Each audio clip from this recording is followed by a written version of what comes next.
如果我以后成为雇主的话，我就会想要找是妈妈的人当我的员工。我觉得就是当我自己成为妈妈，然后我自己回到职场，我觉得就是有妈妈这个角色的员工，我觉得真的都是超级厉害的人。那又到了大家最喜欢的家庭调查系列了，这种老狗变不出新把戏的感觉。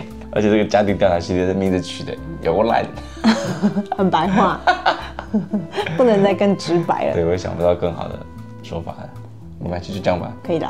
我不是就是开始做一个社群嘛，然后我就觉得还蛮有工作的感觉，然后我就觉得我真的好喜欢工作，我觉得我真的好怀念带小孩的时候，你就一心向往。对，然后因为在这个社群里面也有很多就是我们的观众，就是妈妈或是爸爸之类的，然后其实对大家来说，大家也是觉得就是想要做自媒体，其实也是希望有一些产出嘛。对，就是希望就是在你现有的这个工作框架底下，你可以有多一点选择，多一点弹性这样子。对，那我就很好奇，就是到底像我这种，就是你比较向往职场的家长比较多，还是像是我在我社群里面这些比较想要在家带小孩，但是还是又想要有一点点收入的这种家长比较多？所以我就问大家说，大家觉得如果小孩开始上学或者是托婴之后，会想要回到职场吗？这次人比较多。最近粉丝变多了，现在有700个人玩了。哇！现在有700个人玩这个调查。那你觉得想回去的比较多，还是不想回去的比较多？我觉得想回去的比较多。OK， 那你猜是几比几？80-20。哦，你还猜得不错耶。哦，是吗？86比14。哦，那比我想象中的还要更差距更大一点。他真的好想回职场哦。应该说，其实真正想要在家里带小孩的人，其实蛮少的。对，所以我就觉得，但我的理解其实是有错误的。其实这些家长他并不一定是想要在家里带小孩，但是对他来说，他是想要回归工作的这样的状态的。对，我觉得这个职场应该是比较广义的。对，应该说是单纯父母或是家庭主妇、家庭主夫这种角色，向往这种角色的人比较少。单纯向往这种角色的人比较少。对，所以你就是其中一个。对，我的人生志向就是当家庭主妇。我现在还在朝着这个志向努力当中。好，所以我就问大家说，那对于大家来说，回职场大家最看重的是什么？所以第一个是热情，第二个是薪水，第三个是时间弹性。那你觉得第一名是什么？我觉得一定不是薪水，因为如果有这个经济需求的话，你根本就没有得考虑这件事情。也是哈。就是现在我是我们家经济主力嘛，所以经济当然一定是第一个支柱。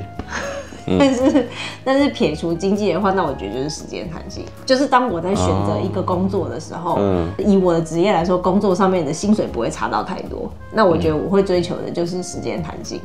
第一名确实是时间弹性，68%的人。哦，那接近70了嘛。对，那你觉得热情跟薪水，你觉得哪一个比较高？哦，这有点难猜耶。第二个热情跟薪水哦，薪水比较高。对，回职场看重热情的人竟然只有7%而已。哦，就是700多个人投票，就只有不到50个人看重的是热情。就是你是为了热情而回到职场的，对，就是你是真的有我真的好想要做的事情，然后回到职场这样。但我觉得我就是其中一个。我没有投，所以这样49%，这百分比根本不会变。我觉得我想要回职场，就是我觉得带小孩对我来说有一点卡住的感觉，有点闷闷的感觉。我觉得应该是对你来说没有向前的感觉。对，做这件事情单纯做这件事情本身没有让你觉得你的人生在往前进。对，所以我就觉得我就很向往，就是我可以做一些真的我自己很喜欢的事情。但是可能对大部分的妈妈来说，大家都会觉得时间弹性是最重要的。就是比起我做的事情是不是真的是我非常喜欢的，对，或者是这件事情能不能带给我好的收入。但是我就觉得我就有个很好奇的，因为我觉得可能是因为我是男生，所以我就觉得我会比较有像是那种事业心、野心的这种角色。那对于女性来说，是因为在这方面的事业心会没有这么强，还是其实你们是真的很在乎家庭啊？一半一半吧，我觉得。就是我会觉得，当然是因为你的事业心没那么强，所以你的重心会放在其他另外一个地方，它是个结果。但我觉得还有一个就是次序的关系，就是以工作跟家庭来说的话，我一定是家庭排在工作前面。而且甚至其实跟小孩也不一定有关系，就是即使我们没有小孩的话，我觉得我的家庭还是在我的工作前面。然后我觉得对我个人来说，我在家庭当中得到的成就感，对我来说也比工作当中得到的成就感重要。因为我就觉得对于爸爸来说，我觉得如果你要一个爸爸，他可以把家庭放在他的工作前面，我觉得都是经过成熟理性的思考之后做出的决定，它不是一个自然而然就会发生的状态。你说它是某种社会化，或者是就是对某种社会化的后的结果嘛？对，应该是被老婆驯化之后的结果。比如说像对我来说，我就知道我假日我需要留给小孩，晚上吃饭的时候我尽量不要想工作的事情或者什么的。不管从以前还是到现在，我觉得对我来说都是一种刻意的表现，是你的超我吗？超我。你的意思是说，如果单纯只是靠你本我的话，你就是不管小孩在不在，或者是不管家事有多少没做，我就是想要做我的工作。对，我假日也想要做我的工作。对，我就是想在电脑前面这样子。我就想要拼我想要做的东西。对，我就想要达成我的理想。但我觉得我真的没有这个。像我就觉得对我来说，我的工作就是我下班之后我就是下班，然后我工作是为了经营我的家庭。所以我绝对不会让我的工作影响到我的家庭，就它是很自然的，不是刻意的。甚至我会觉得，就是我会越来越希望我的家庭的比例是可以更多，然后我的工作的比例是可以变少的。对，就像是对我来说，我就觉得当小孩越大之后，我就想要更多工作。我就不会。反正之后他们肯定不需要我了嘛。我想说，那如果我的那个家庭时间可以越来越少，我就觉得。这好像是我对那个家庭生活的一个想象，这样。虽然可能以后我会很后悔，我会觉得好可怜的，他们都不理我这样。这就是为什么需要社会化。对。但是对我来说，我觉得我很本能的会是这样的想象。还有一个就是那我觉得还有一个就是当你放空的时候，你是在想什么？对，工作完全是工作。那我觉得我放空，我基本上我想的就是家庭的事情。你的家庭都是想什么呢？你家庭都是想什么？就会想说，现在最近就是谁需要买什么东西，什么东西还没有订。你是想我？然后你不想有小孩啊？在想什么？好吧，我就得到了一个蛮重大的一个结论，就是确实可能对很多家长来说，要做自己有专业热情的这些工作。来的是没有这么重要，但是我没有想到是这么的不重要。现实的考量还是比较多吧。我觉得它不是一个消极的层面啦，就是我觉得只是就是毕竟我们也是自己选择成为父母嘛，对，所以我觉得我们是理所当然的承担后续的这些影响。下一个我就问大家说，那如果你要回职场的话，你最担心的是什么？就有个家长说老师的电话。问的是职场，我也是蛮担心的。所以你看，就这样对我来说，我听到每次看到03那个号码，我都觉得有点担心。对，我在设定这个问题的时候，我想的也是工作层面的，然后大家全部都给我回家庭层面的，因为对啊，我们的观众还是妈妈多啦。对啊，好吧。第二个应该是个爸爸回的，然后这个爸爸害怕就是回家。你爸爸还蛮老实的，你记得帮他马赛克，不然他今天回不了家。80%的家长回的都是怕小孩生病了，因为就是你小孩生病就跟工作无法兼顾这样子。简单来说是跟工作完全没有关系，是跟小孩有关系。对但是我觉得确实因为这个点很可能会让你的工作做不好。对啊，就是例如说你在那边工作到一半，然后突然说老师就说，小孩要接回家你怎么可能不去接？可是以职场来说的话，你怎么可能去接？那现在是要怎样？就是两个都不可能，那你要怎样？那在台湾如果你有后援的话，就只能叫阿嬷去接啊。就大部分很多都是这样啊。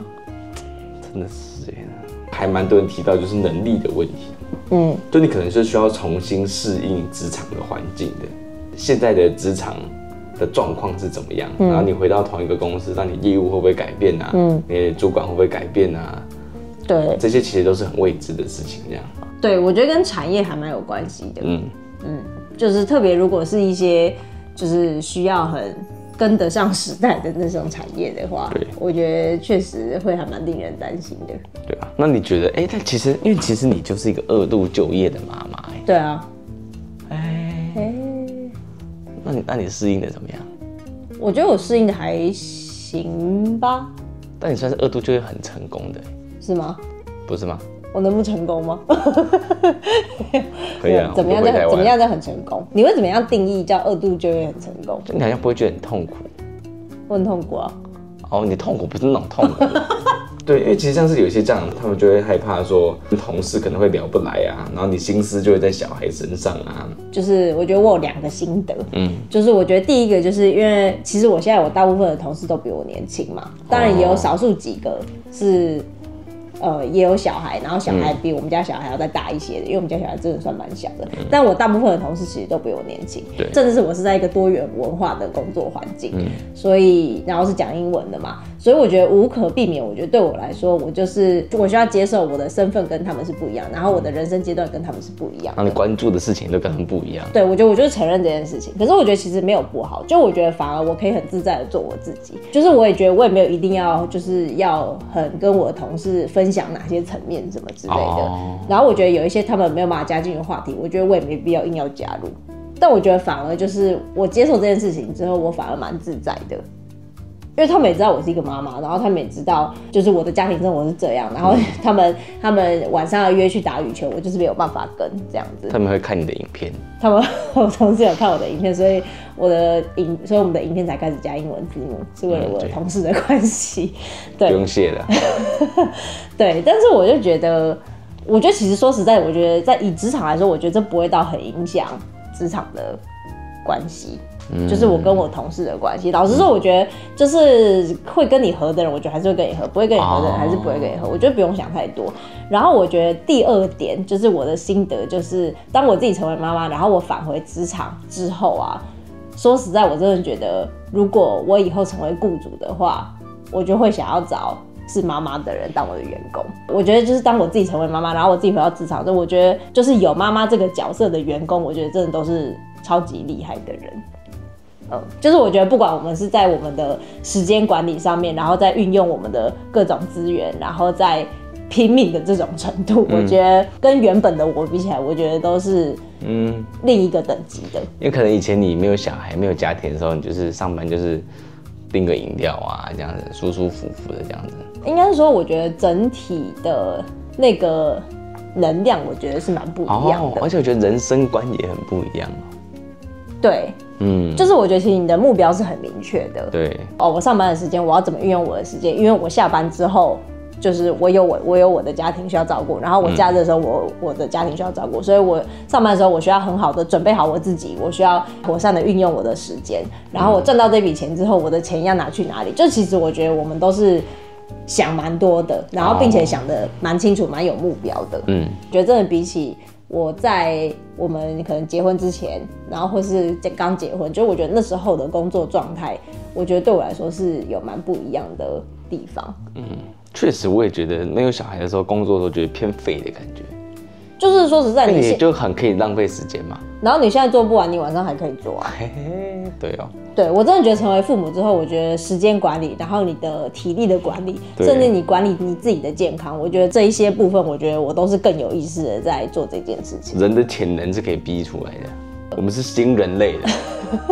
我们是进化之后的，我们进化了，对啊。对，我真的觉得，说实在，我真的觉得我这次2度就业，我觉得我工作效率高还蛮多的。虽然我本来就是一个工作效率蛮高的人，但我觉得我就会为了争取我可以有更多的时间在家里，我可以争取我时间上有的弹性，我的工作会更努力。以前我在台湾的时候，我们很常吃那个摩斯汉堡嘛，然后每次进去摩斯汉堡的时候，然后你都可以很明显的看到，就是那些点餐的阿姨们，大概8、9成都是2度就业的，因为摩斯也都是公开招募2度就业的人嘛。然后我记得当初我们那个要移民来之前，然后我去吃摩斯，然后看到那些2度就业的妈妈说，那时候我们就已经知道我会需要在这边带小孩带个1、2年这样子。然后我觉得我都很害怕变成一个2度就业的家长。我觉得我没有歧视的意思，但我觉得我心里的那种担心跟我觉得我的那个不满是说，为什么二度就业都只能做这些好像看起来没有技术性，然后好像看起来这种比较容易被取代的工作？对。但是按照你刚刚讲的，我觉得我的理解也是这样，就是其实当我们带完小孩，当我们做完这个人生这么重要的这件事情之后，其实我们应该是成为一个更有能力，然后更有效率、三观更正的一个人，不是吗？那为什么我们没有办法做一个更好的工作？所以那时候我面对我那个焦虑的方法，就是我就下定决心，我以后要当一个二度就业的时候，我可以变一个更厉害的人。但我不知道怎么做。我只有一个决心而已。那具体来说怎么做不知道。OK。对，因为你看。其实我们的沟通能力应该是变得更好的啦。你看，我每天都在跟一个很无法沟通的人类沟通，然后我们都还是可以跟他这样每天这样朝夕相处。对，然后并且我们还活着，所以我们身体还可以。对啊，所以如果你回去跟你老板沟通，你也不会觉得他很难沟通，你就觉得老板你这样子。我老板跟我3岁年差不多。对，我还是蛮喜欢你的老板。还要吗？这样可以吗？这样我把这边放这边好吗？可以。不会生气，所以我就问大家下一个问题，就是说，那如果你不考虑金钱压力的话，你最想要做什么？其实我还是想说，你最想要做什么事情啊？一堆家长那边回说当什么闲人啊，什么都不做，吃软饭。我不是这个意思。你下次问你要问的明确一点。我没有往那个方向想的，当然往那个方向想。你下次问你要问明确一点。OK。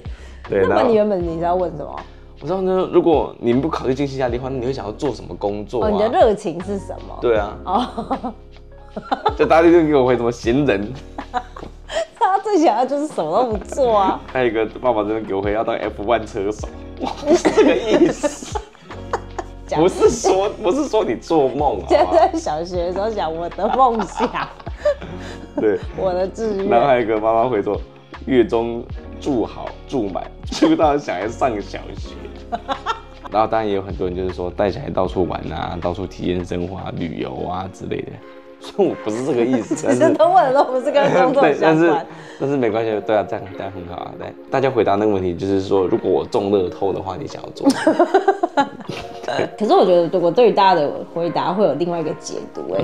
甚至我觉得就是对我自己来说，其实工作并没有那么重要。意思就是，如果我可以不想工作的话，我就会选择不想工作。所以大家就不会解读成你是在问的是工作上面的事情。对，是啊。因为很少人像你这么爱工作。我觉得我有观察到另外一个还蛮特别的地方，就是当我们说没有经济压力之后，就很多家长开始就是说想要去做那些自己有兴趣的工作，做音乐啊，当瑜伽老师啊，运动啊，学木工啊，开咖啡店啊，开羽球馆啊，当花艺师，开甜点店，蛋糕师傅之类的。但是你看回到我们第一题，就是你回去工作之后，你想要做什么，就不会觉得是想要做有热情、有兴趣的事情，反而是就是想要以家庭为重，或者是以薪水为重，可是当你真的没有经济压力的时候，你又会希望是可以去做那些你真正有兴趣的事情。所以我在想，那有没有一个中间一点的方法？就是既然我们现在又没钱嘛，但是我们也没得选，然后我们又没有中乐透的话，那我们可以怎么做，可以让我们慢慢朝自己的理想生活前进呢？所以如果接着说我刚刚说的那个我对二度就业的那个焦虑，我觉得后来对我来说，我化解这个焦虑最大的方法就是我就开始不断的做内容创作。我觉得那时候拍影片对我来说好像就是一个抒发我自己，跟我自己有一个可以输出固定产出的一个地方。就会有一个蛮妙的地方，就是现在好像开始要就是业配自己的。对啊，你听起来好像要那个没有，大家可以加入那个平凡人的自媒体练习，欢迎大家加入。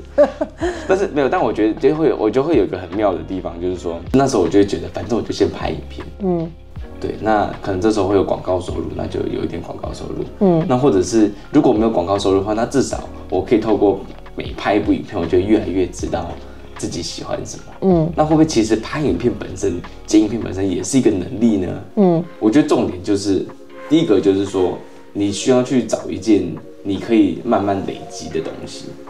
这个慢慢累积的东西是你可以不用受到你现有的工作或者你带小孩这件事情而困住你。对，然后这个累积的东西有一天可能可以萌芽，对，可能有一天可以变成你喜欢的样子，它不一定要马上是可以变现的。我在看这些留言的时候，我真的就有一种感觉，就是难怪大家不想生小孩，就你看生小孩，我们真的牺牲了这么多的东西。就像我昨天在照镜子的时候，我就觉得，养小孩之后，我觉得自己真的是变得又老又丑的感觉。不会了，我还是很喜欢你啊。哦，我觉得完全不是在怪小孩，对，只是我觉得是单纯就是以陈述说以这个转变来说，因想起来就觉得哦，如果每个家长想的，其实就是在事业上面，你就会觉得好像就像你刚刚讲的，好像变成养小孩这件事情跟你追求你的事业就是相抵触的。对，对我也有这种感觉。对，所以我就觉得如果讲回来的话，那我就觉得自媒体真的是一个出路。现在这样想一想，我就觉得，这真的是一个很好的出路。不断的透过创作来督促自己成长嘛，然后督促自己开始累积某一种能力，然后其实你同时也可以让别人看见你正在做的事情。你在这个不断产出的这个过程当中，你是可以记录你现在正在做的事情，这样。对啊，总之就是很好，就是。OK。对，没有特别要推什么啦。好。对，欢迎大家加入。那所以我最后一题我就又很好奇，我就问说，那些不想要回职场的爸妈们，那你们的原因是什么？有个家长就说回不去了，舒服惯了吧。但我觉得有个家长就说的还蛮好，就是他其实跟你一样，就他已经实现了当家庭主妇的梦想了。对啊，这就是我人生中最想要做的事啊。其实我觉得这个梦想很可爱。会吗？为什么？如果是在别人身上的话，我觉得很可爱；在你身上，我觉得有点不可爱，因为会影响到你，是不是？如果是别人的话，我就觉得，你这个梦想很赞耶，这样。那如果是你的话，我就觉得，我会觉得很死。然后可以不要吗？对啊。没有，我跟你讲，如果我是家庭主妇，但是我有收入的话，这件事情就解决了，对不对？对啊，那要怎么做到呢？